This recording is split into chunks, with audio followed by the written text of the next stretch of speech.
अस्सलामुअलैकुम। डिस्कवर इल्म के दिलचस्प और मालूमाती सवालात और जवाबात की सीरीज़ में खुश आमदीद। सवाल नंबर 1, वो कौन सा जानवर है जो हमेशा जिंदा रहता है?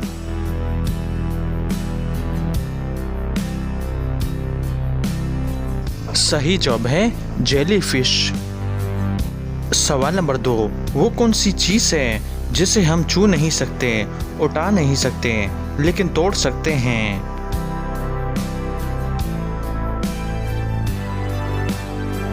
सही जवाब है वादा।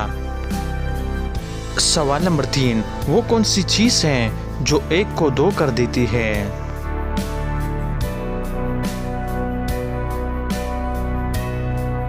सही जवाब है शीशा।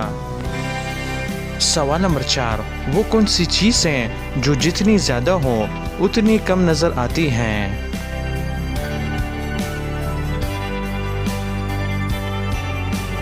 सही जवाब है धुंध। सवाल नंबर 5, वो कौन सी चीज़ है जो एक आंख होने के बावजूद भी नहीं देख सकती?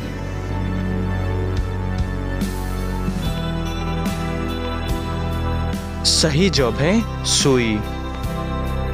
सवाल नंबर 6, वो कौन सी चीज़ है जो खुद नहीं देख सकती लेकिन दूसरों को रास्ता दिखाती है?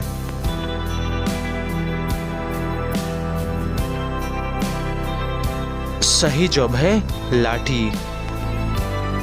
तो दोस्तों, उम्मीद करता हूँ कि आज की वीडियो आपको पसंद आई है। अगर पसंद आई है तो लाइक का बटन दबाएं और मज़ीद मालूमाती वीडियोज़ के लिए हमारे चैनल को सब्सक्राइब कीजिए। शुक्रिया।